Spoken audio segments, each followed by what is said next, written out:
परिचय। देखो दीपक, मेरे पास क्या है? मेरे पास एक टॉर्च है। हाँ, ये है, लेकिन मुझे नहीं लगता कि तुम्हारे पास मुझसे बेहतर चीज है। देखो, मेरे पास क्या है? मेरे पास एक लेजर लाइट है। Laser light? वाह, ये तो बहुत आकर्षक लगती है।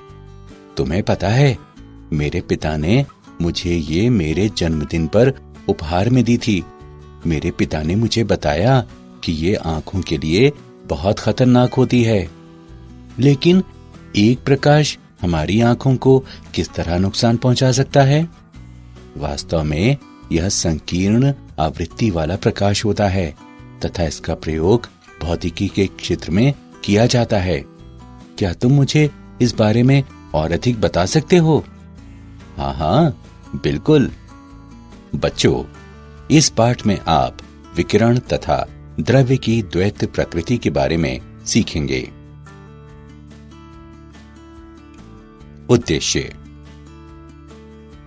इस पाठ के अंत में आप निम्न करने में सक्षम हो जाएंगे: इलेक्ट्रॉन उत्सर्जन का वर्णन करना, प्रकाश वैद्युत प्रभाव का वर्णन करना, प्रकाश के तरंग सिद्धांत पर चर्चा करना, आइंस्टीन के प्रकाश वैद्युत समीकरण को स्पष्ट करना, फोटॉन की ऊर्जा ज्ञात करना, प्रकाश की कणीय प्रकृति का वर्णन करना, द्रव्य की तरंग प्रकृति का वर्णन करना, हेजनबर्ग के सिद्धांत का उल्लेख करना, डेविसन तथा जर्मर के प्रयोग का वर्णन करना।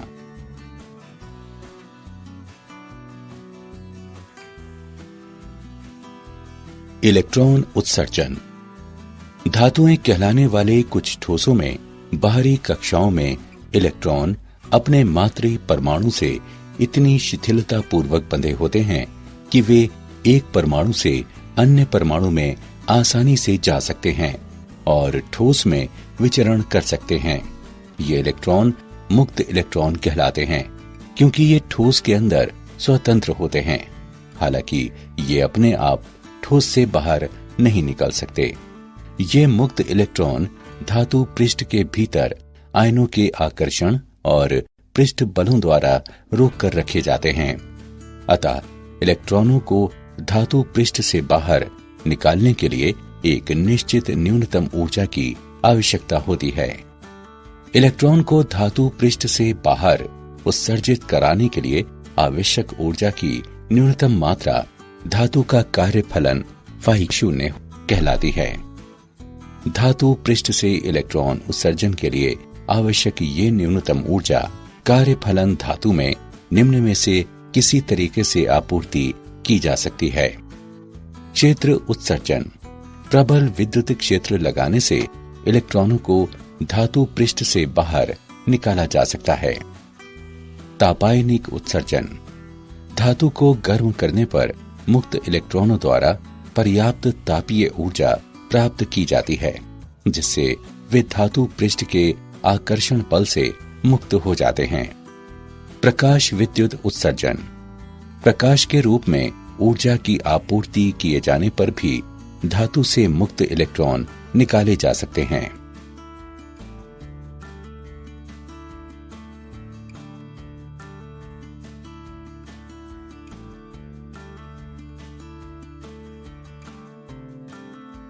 प्रकाश विद्युत प्रभाव। प्रकाश ऊर्जा द्वारा धात्विक पृष्ठ से इलेक्ट्रॉनों का उत्सर्जन प्रकाश विद्युत प्रभाव कहलाता है तथा इस प्रकार उत्सर्जित इलेक्ट्रॉन प्रकाशिक इलेक्ट्रॉन कहलाते हैं। हर्ट्ज के प्रेक्षण। स्फुलिंग विसर्जन विधि से विद्युत चुंबकीय तरंगों को उत्पन्न करने वाला एक प्रयोग करते समय हर्ट्ज ने प्रेक्षण किया कि कैथोड को किसी आर्क लैंप से पराबैंगनी प्रकाश द्वारा प्रदीप्त करने पर धातु इलेक्ट्रोडों के पार उच्च वोल्टता स्फुलिंग अधिक हो जाता है। हर्ट्ज अपने प्रेक्षणों की व्याख्या नहीं कर सका, लेकिन अन्य वैज्ञानिकों ने ये किया। उन्होंने बताया कि धातु की प्लेट से इलेक्ट्रॉनों के उत्सर्जित होने के कारण उच्च आवृत्ति वाले प्रकाश का आपतित होना है। ये प्रकाश विद्युत प्रभाव कहलाया।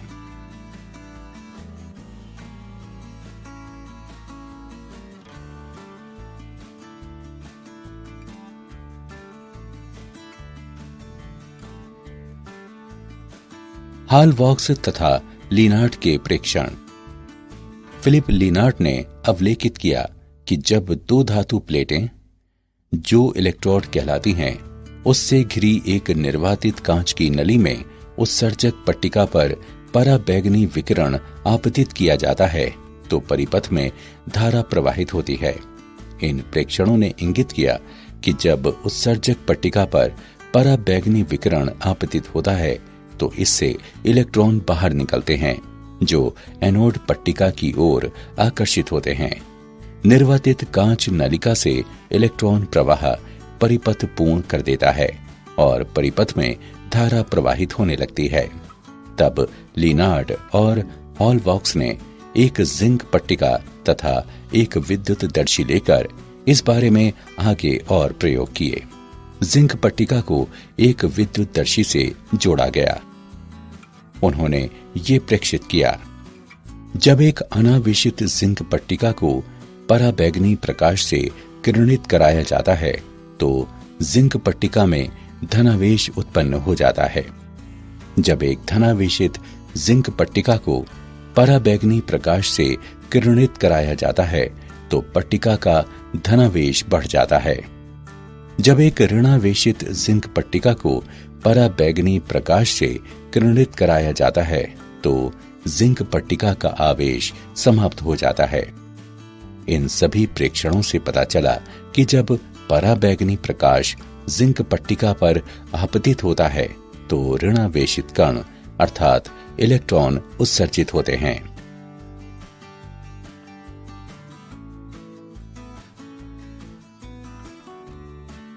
प्रकाश विद्युत प्रभाव का प्रायोगिक अध्ययन। उपकरण एवं परिपथ। नली में दो इलेक्ट्रोड P और Q हैं तथा पाश में क्वार्ट्ज गवाक्ष है जिससे प्रयोग के समय पराबैंगनी किरणें पार हो जाती हैं। गवाक्ष के सामने विकिरण का एक स्रोत इस तरह उपयुक्त रूप में रखा गया है कि विकिरण Q पर आपतित होता है। P और Q शून्य केंद्र के साथ एक वोल्ट मीटर से जुड़े हैं। आवश्यक वोल्टता प्रदान करने के लिए हम एक उच्च वोल्टता वाली बैटरी B को विभव विभाजक व्यवस्था Mn पर कुंजी K के साथ संयोजित करते हैं। प्रकाश विद्युत धारा पर प्रकाश की तीव्रता का प्रभाव। प्रति सेकंड उत्सर्जित प्रकाशिक इलेक्ट्रॉन आपतित विकिरण की तीव्रता के अनुक्रमानुपाती होते हैं।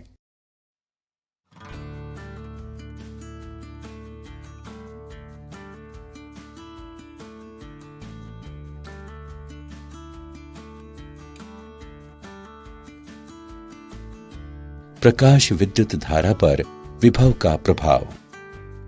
वक्र A आपतित विकिरण की निम्न तीव्रता के लिए और वक्र B आपतित विकिरण की उच्च तीव्रता के लिए है। विभव में वृद्धि के साथ फोटो विद्युतीय धारा में भी बढ़ोतरी होती है। नियत विभव के लिए धारा महत्तम यानी उच्चिष्ट होती है। विभव में वृद्धि के बाद भी धारा में वृद्धि नहीं होती है और ये संतृप्त धारा कहलाता है। माना कि P विभव अब शून्य है। इस चरण में कुछ ऐसे इलेक्ट्रॉनों के कारण अल्प धारा प्रेक्षित की जाती है जो उत्सर्जन के पर्याप्त उच्च वेग के कारण P तक पहुंचते हैं। यद्यपि P पर कोई धनात्मक त्वरक वोल्टता नहीं होती। अब चल संपर्क L को N की ओर खिसकाते हुए P को ऋणात्मक करते हैं। धारा तेजी से गिरती है और -V शून्य विभव के नियतमान पर धारा शून्य हो जाती है तथा प्रकाश विद्युत उत्सर्जन पूर्णतया रुक जाता है। ये वोल्टता V शून्य निरोधी विभव कहलाती है। प्रकाश विद्युत धारा शून्य होती है जब निरोधी विभव अधिकांश ऊर्जित प्रकाशिक इलेक्ट्रॉनों को अधिकतम गतिज ऊर्जा K अधिकतम के साथ प्रतिकर्षित करने के लिए इस प्रकार पर्याप्त होता है कि अधिकतम बराबर EV शून्य।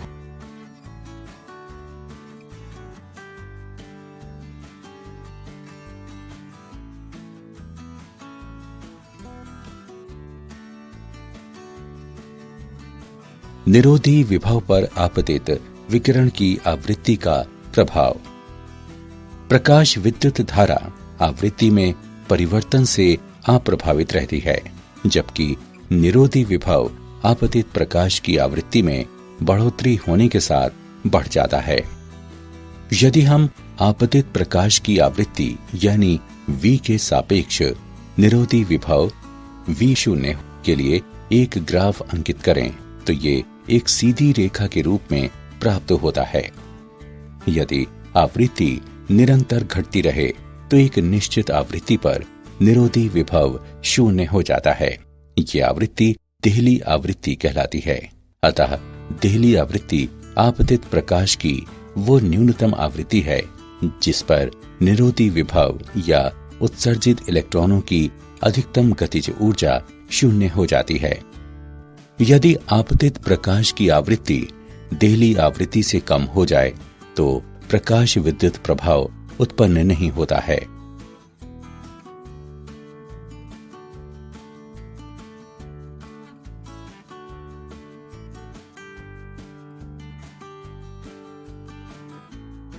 प्रकाश विद्युत प्रभाव तथा प्रकाश का तरंग सिद्धांत। तरंग सिद्धांत के अनुसार प्रकाशिक इलेक्ट्रॉनों की गतिज ऊर्जा आपतित प्रकाश की तीव्रता पर ही निर्भर होनी चाहिए, लेकिन प्रायोगिक प्रेक्षणों के अनुसार प्रकाशिक इलेक्ट्रॉनों की गतिज ऊर्जा आपतित प्रकाश की तीव्रता पर निर्भर नहीं होती। तरंग सिद्धांत के अनुसार किसी भी आवृत्ति का प्रकाश की पर्याप्त तीव्रता होने पर धात्विक पृष्ठ से इलेक्ट्रॉन उत्सर्जित कर सकता है, लेकिन प्रायोगिक प्रेक्षणों के अनुसार देहली आवृत्ति से कम आवृत्ति का प्रकाश इलेक्ट्रॉनों को उत्सर्जित नहीं करा सकता। आपतित प्रकाश की आवृत्ति चाहे जो भी हो। तरंग सिद्धांत के अनुसार प्रकाश तरंगों द्वारा स्थानांतरित ऊर्जा किसी विशेष इलेक्ट्रॉन में नहीं जाती, बल्कि ये एक समान वितरित होती है, जिससे इलेक्ट्रॉनों के उत्सर्जन में कुछ समय लगता है। लेकिन प्रायोगिक प्रेक्षणों के अनुसार धातु पर प्रकाश के आपतित होने के पश्चात इलेक्ट्रॉनों का उत्सर्जन तत्क्षण ही होता है, प्रकाश की तीव्रता चाहे जो भी हो।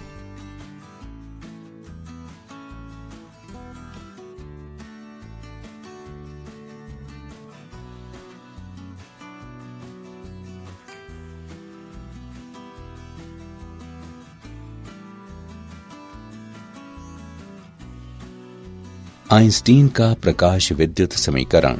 विकिरण का ऊर्जा क्वांटम। प्रकाश ऊर्जा के छोटे बंडलों के रूप में प्रसारित होता है जो क्वांटा या फोटोन कहलाते हैं।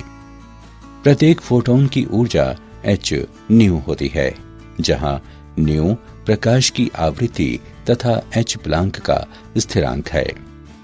h का मान 6.62 गुणे 10⁻⁻34 जूल सेकेंड होता है। यदि इलेक्ट्रॉन फोटोन से उससे अधिक मात्रा में ऊर्जा अवशोषित करता है, जितनी ऊर्जा धातु के पृष्ठ से बाहर निकल जाने के लिए आवश्यक होती है फाई शून्य, तो इलेक्ट्रॉन अधिकतम गतिज ऊर्जा से उत्सर्जित होता है। K अधिकतम बराबर h न्यू माइनस फाई शून्य। ये समीकरण आइंस्टीन का प्रकाश विद्युत समीकरण कहलाता है। महत्वपूर्ण बिंदु। धातु के पृष्ठ से इलेक्ट्रॉन के उत्सर्जन के लिए h न्यू फाई शून्य से अधिक है। ये दर्शाता है कि कार्यफलन फाई शून्य जितना अधिक होगा, इलेक्ट्रॉन उत्सर्जित करने के लिए आवश्यक देहली आवृत्ति भी उतनी ही अधिक होगी। उपलब्ध फोटोनों की संख्या जितनी अधिक होगी, उतनी अधिक संख्या में इलेक्ट्रॉन फोटोनों से ऊर्जा अवशोषित करेंगे और इस तरह से धातु के पृष्ठ से उत्सर्जित होने वाले इलेक्ट्रॉनों की संख्या भी उतनी ही अधिक होगी।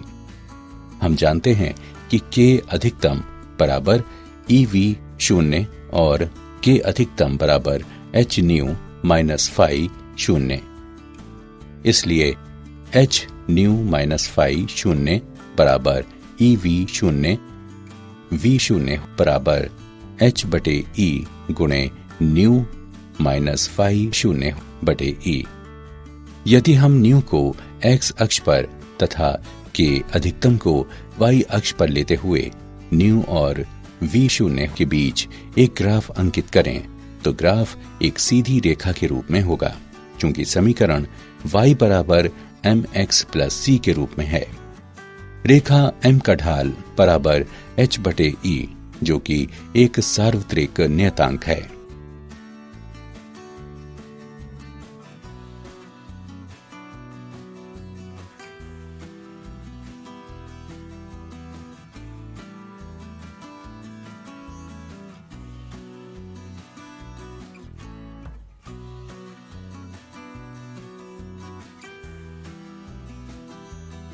उदाहरण, यदि 4950 एंगस्ट्रॉम तरंग दैर्ध्य का प्रकाश फोटॉनों के संतत प्रवाह के रूप में देखा जाए तो EV में प्रत्येक फोटॉन की ऊर्जा कितनी होगी। दिया है प्लांक का स्थिरांक h बराबर 6.6 गुणे 10 की घात माइनस 34 जूल प्रति सेकेंड। हल, फोटॉन की ऊर्जा निम्न द्वारा ज्ञात की जा सकती है। E बराबर h न्यू, E बराबर hc बटे लैम्डा, इसे समीकरण 1 माने। c प्रकाश की चाल है जो 3 गुणे 10 की घात 8 मीटर प्रति सेकंड है। समीकरण 1 से E बराबर 6.6 गुणे 10 की घात माइनस 34 गुणे 3 गुणे 10 की घात 8 बटे 4950 गुणे 10 की घात माइनस 10 जूल। हल करने पर हम पाते हैं कि E बराबर 4 गुणे 10 की घात माइनस 19 जूल। इसे EV में व्यक्त किया जा सकता है। E बराबर 4 गुणे 10 की घात माइनस 19 बटे 1.6 गुणे 10 की घात माइनस 19 EV। E बराबर 2.5 EV। प्रकाश की कणीय प्रकृति, फोटॉन। प्रकाश विद्युत प्रभाव आइंस्टीन के प्रकाश के क्वांटम सिद्धांत को समर्थित करता है, जिसके अनुसार द्रव्य से अन्योन्य क्रिया में प्रकाश ऊर्जा के बंडलों की भांति व्यवहार करता है। प्रत्येक बंडल एक फोटॉन कहलाता है। प्रकाश के फोटॉन चित्रण को निम्नानुसार संक्षेपित किया जा सकता है। जब विकिरण द्रव्य से अन्योन्य क्रिया करता है तो ये इस प्रकार व्यवहार करता है जैसे कि ये फोटॉन कहलाने वाले कणों से बना हुआ हो। न्यू आवृत्ति तथा लैम्डा तरंग दैर्ध्य वाले प्रत्येक फोटॉन की ऊर्जा E बराबर h न्यू बराबर hc बटे लैम्डा। फोटॉन का संवेग P बराबर h न्यू बटे c बराबर h बटे लैम्डा, जहां c प्रकाश की चाल है। दी गई आवृत्ति के सभी फोटॉनों की समान ऊर्जा E बराबर h न्यू होती है। फोटॉन वैद्युतिक रूप से उदासीन होते हैं, इसलिए वे विद्युत तथा चुंबकीय क्षेत्रों द्वारा विक्षेपित नहीं होते। फोटॉन इलेक्ट्रॉन अन्योन्य क्रिया में कुल ऊर्जा एवं कुल संवेग संरक्षित रहते हैं। हालांकि संघट्ट में फोटॉनों की संख्या संरक्षित नहीं की जा सकती, क्योंकि फोटॉन अवशोषित हो सकता है और विभिन्न ऊर्जाओं वाले नए फोटॉन सृजित किए जा सकते हैं, जिससे कुल ऊर्जा नियतांक रह सकती है, जो कि h न्यू बराबर h new 1 plus h new 2।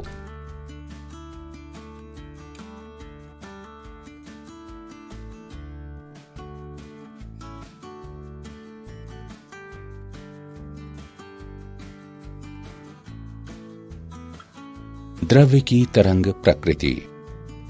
सन 1924 में लुईस दे ब्रॉगली ने प्रस्तावित किया कि पदार्थों के गतिमान कण तरंगों की भांति व्यवहार करते हैं तथा पदार्थों के कणों से संबद्ध तरंग दैर्ध्य को लैम्डा बराबर h/p बराबर h/mv द्वारा व्यक्त किया जा सकता है, जहां p बराबर mv गतिमान कण का रैखिक संवेग है।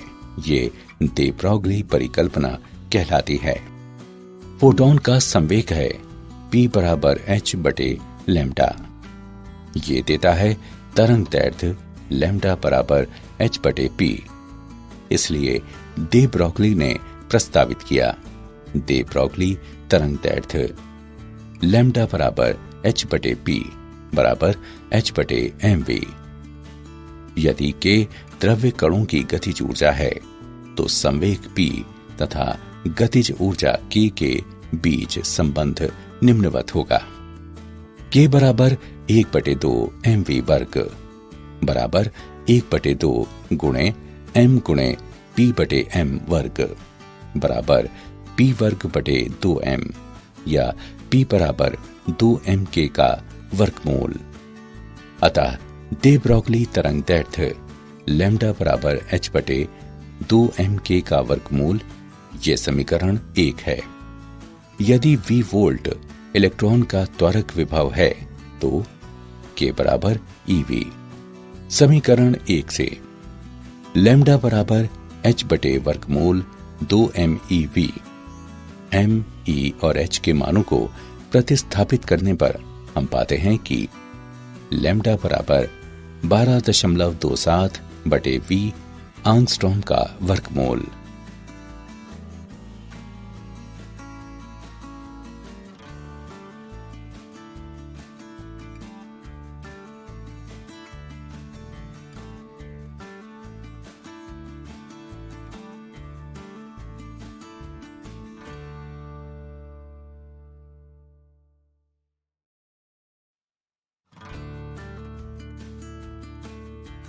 उदाहरण 5 किलोवाट विभव से त्वरित इलेक्ट्रॉनों से संबद्ध दे ब्रॉगली तरंग दैर्ध्य की गणना करें।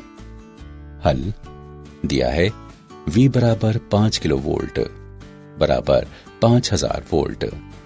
नीचे दिए गए सूत्र से हम दे ब्रॉगली तरंग दैर्ध्य ज्ञात कर सकते हैं।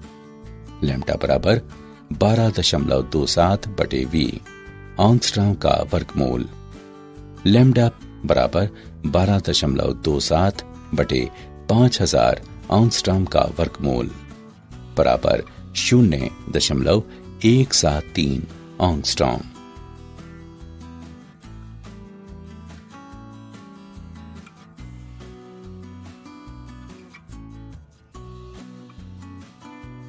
तरंग पैकेट।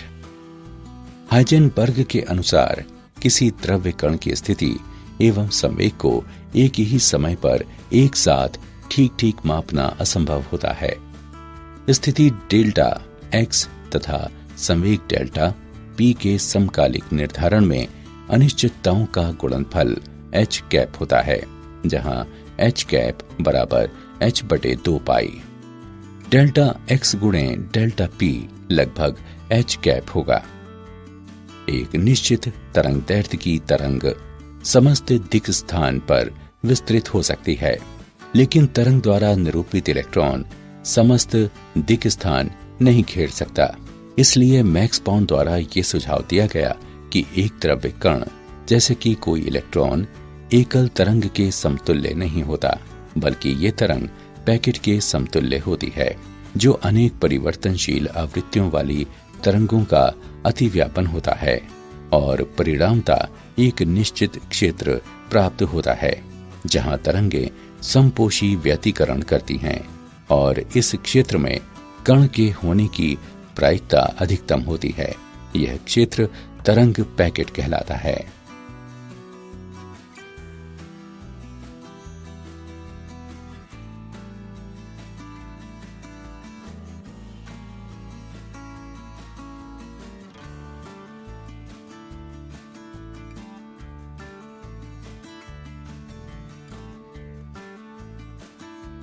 डेविसन तथा जर्मर प्रयोग। दिए गए चित्र में डेविसन तथा जर्मर के प्रयोग की प्रायोगिक व्यवस्था दर्शाई गई है। किसी उच्च वोल्टता ऊर्जा स्रोत बैटरी द्वारा उपयुक्त विभव बटे उल्टता का प्रयोग करते हुए तंतु द्वारा उत्सर्जित इलेक्ट्रॉनों को ऐच्छिक वेग तक त्वरित किया जाता है। इन्हें एक बेलन, जिसमें अक्ष के समांतर महीन छिद्र होते हैं, उससे पारित करके एक पतले किरण पुंज के रूप में समांतरित कर लिया जाता है। इस पुंज को निकिल क्रिस्टल के पृष्ठ पर डाला जाता है, जो लक्ष्य टी कहलाता है, जो आपतित पुंज दिशा के समांतर एक अक्ष पर घूम सकता है। क्रिस्टल के परमाणुओं द्वारा इलेक्ट्रॉन सभी दिशाओं में प्रकीर्णित होते हैं। किसी दिशा विशेष में प्रकीर्णित इलेक्ट्रॉन पुंज की तीव्रता को फैराडे सिलेंडर से मापा जाता है, जो संग्राहक सी कहलाता है। संग्राहक को वृत्ताकार मापनी एस पर घुमाया जा सकता है और ये सुग्राही गैल्वेनोमीटर से जुड़ा रहता है। गैल्वेनोमीटर में विक्षेप संग्राहक में प्रवेश करने वाले प्रकीर्णित इलेक्ट्रॉन पुंज की तीव्रता के अनुक्रमानुपाती होता है। प्रकीर्णित पुंज की तीव्रता का प्रकीर्णन कोण थीटा के साथ परिवर्तन को विविध इलेक्ट्रॉन ऊर्जाओं के लिए मापा जाता है। दे ब्रॉगली संबंध से 54 EV इलेक्ट्रॉनों से संबद्ध दे ब्रॉगली तरंगदैर्ध्य भी निर्धारित किया जा सकता है। इसके लिए इलेक्ट्रॉनों को 54V के विभवांतर से त्वरित कराया जाता है। लैम्डा बराबर h/p बराबर 1.227/v नैनोमीटर का वर्गमूल बराबर 1.227/54 नैनोमीटर का वर्गमूल बराबर 0.166 नैनोमीटर। इस प्रकार डेविसन जर्मर प्रयोग द्रव्य कणों की तरंग प्रकृति के बारे में दे ब्रॉगली की परिकल्पना का प्रत्यक्ष सत्यापन करता है।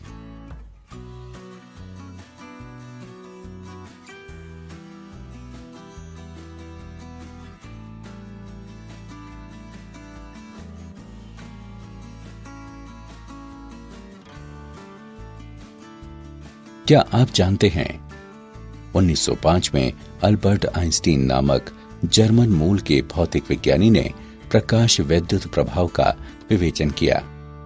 1924 में लुई दे ब्रॉगली ने तरंग कण द्वैत प्रकृति पर अपना सिद्धांत प्रस्तुत किया।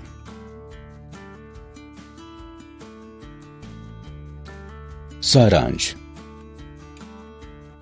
आइए हमने जो कुछ सीखा है उसे संक्षेप में दोहराएं। इलेक्ट्रॉन को धातु पृष्ठ से बाहर उत्सर्जित कराने के लिए आवश्यक ऊर्जा की न्यूनतम मात्रा धातु का कार्यफलन φ0 कहलाती है। ऊर्जा की आपूर्ति निम्न 3 प्रकार से की जा सकती है: क्षेत्र उत्सर्जन, तापायनिक उत्सर्जन और प्रकाश विद्युत उत्सर्जन। प्रकाश ऊर्जा द्वारा धात्विक पृष्ठ से इलेक्ट्रॉनों का उत्सर्जन प्रकाश विद्युत प्रभाव कहलाता है तथा इस प्रकार उत्सर्जित इलेक्ट्रॉन प्रकाशिक इलेक्ट्रॉन कहलाते हैं। प्रकाश विद्युत प्रभाव निम्न पर निर्भर होता है: आपतित प्रकाश की तीव्रता, प्रयुक्त विभव और आपतित प्रकाश की आवृत्ति।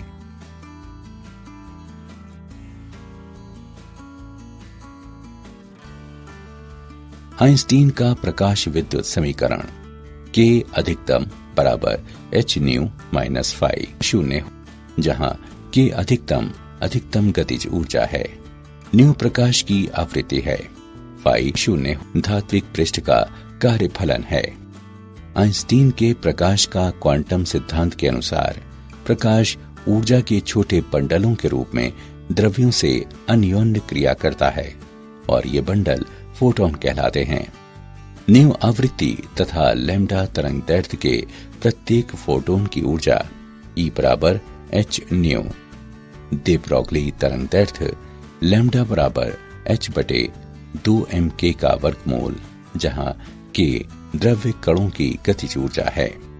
हाइजेनबर्ग के अनुसार किसी द्रव्य कण की स्थिति एवं संवेग को एक ही समय पर एक साथ ठीक मापना असंभव होता है। डेविसन जर्मर प्रयोग द्रव्य कणों की तरंग प्रकृति के बारे में दे ब्रॉगली की परिकल्पना का प्रत्यक्ष सत्यापन करता है।